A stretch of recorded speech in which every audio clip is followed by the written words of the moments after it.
এটি টঙ্গাঝিরির কমিউনিটি প্রাথমিক বিদ্যালয়। একসময় এই বিদ্যালয়টি মুখর ছিল শিক্ষার্থীদের কলকাকলিতে, তবে এখন এখানে শুধুই শুনশান নীরবতা। জরাজীর্ণ অবস্থায় ভবনটি তার উপস্থিতির জানান দিলেও এখানে শিক্ষা কার্যক্রম বন্ধ 1 যুগ ধরে। দুর্গম পাহাড়ে বসবাসরত বিভিন্ন জাতিগোষ্ঠীর শিশুদের মাঝে শিক্ষার আলো পৌঁছে দিতে ১৯৯৪ সালে বান্দরবানের লামা উপজেলায় স্থানীয় উদ্যোগে প্রতিষ্ঠিত হয়েছিল এই টঙ্গাঝিরি কমিউনিটি প্রাথমিক বিদ্যালয়। তবে দীর্ঘদিনের চেষ্টাতেও জাতীয়করণ না হওয়ায় ২০১৩ সালে চাকরি ছেড়ে চলে যায় সব শিক্ষক, আর তখন থেকেই বন্ধ রয়েছে এই বিদ্যালয়। বিদ্যালয়টি বন্ধ হয়ে যাওয়ায় টঙ্গাঝিরিপাড়া, মারিয়াপাড়া, ছবিচন্দ্র ত্রিপুরাপাড়া সহ পার্শ্ববর্তী এলাকার শিশুদের কয়েক কিলোমিটার দূরের স্কুলে গিয়ে পড়ালেখা করতে হয়। এতে বাড়তি খরচ সহ সইতে হচ্ছে নানা ভোগান্তি। তাই আবারও বিদ্যালয়টি চালুর দাবি স্থানীয়দের। ১১৬ পরিবার আছে।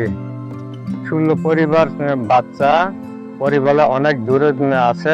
তারপরে এই বেলভি স্কুলে যা সরকারি নয় যে বেতন না সব পরে নকুলায় ইতালাই মাস্টার ঠাইলে গিয়ে স্কুলে যা টিচারও ঠিক মতো বেতন মানে পায়নি, তো এই জন্য বন্ধ। আর সাথে সাথে তো বর্তমানেও আছে, মানে সব ১৫০ মতো ছাত্রছাত্রী আছে।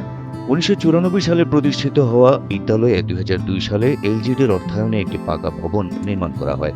৪ কক্ষের ভবনটি বর্তমানে ধান, চাল ও বিভিন্ন মালামাল রাখার কাজে ব্যবহার হচ্ছে। একটি কক্ষে করা হয় মাশরুম চাষ। স্থানীয় অভিভাবকদের দাবি, দূরের বিদ্যালয়ে পাঠাতে না পেরে অনেক শিশু প্রাথমিক শিক্ষা থেকে বঞ্চিত হচ্ছে। আমাদের ছেলে মেয়েরা এখন বহুত দূরে চলে স্কুলে যেতে হয়। স্কুল বন্ধ হয়ে গেছে, আমাদের বাচ্চারাও দূরে গিয়ে পড়তে হয়, বেশি কষ্ট, গাড়ি ভাড়াও লাগে, হাঁটা চলার কষ্ট। এই স্কুলটা চালু হলে আমাদের উন্নতি হবে আর বাচ্চাদের উন্নতি হবে। স্কুল দূরে, ছেলে মেয়েকে বাইরে দিতে পারে না, এখন নিয়ে খাইব না ওয়াতুম বাইরে তো স্কুল খোলে ঘুরে না পারে, নিয়েও খাইতেও নকলাই বেলে আপনার পাড়ার সামনে স্কুল খোলালে বালা। বিদ্যালয়টি পুনরায় চালুর বিষয়ে সব ধরনের সহযোগিতা করার প্রতিশ্রুতি দিয়েছেন লামা উপজেলা প্রাথমিক শিক্ষা অফিসার। শিক্ষকরা চলে যাওয়ার পর স্কুলটা বন্ধ হয়ে যায়।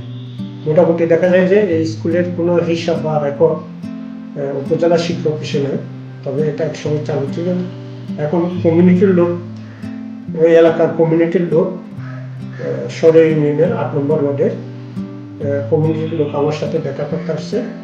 আমি তাদেরকে বলছি, স্কুল আপনারা যদি চালু করতে চান, যেহেতু আশেপাশে কোনো বিদ্যালয় নেই, আপনারা চালু করতে পারেন, এবং কীভাবে চালু করবেন তার নীতিমালাও তাদেরকে একটা সেট দিয়েছে, চালু করতে হলে কী করা লাগবে সেই অনুযায়ী তারা চালু করবে বলে চিন্তা ভাবনা করেছে। আমার পক্ষ থেকে তারা যে সহযোগিতা চায় আমি সেই সহযোগিতা দিতে প্রস্তুত আছি।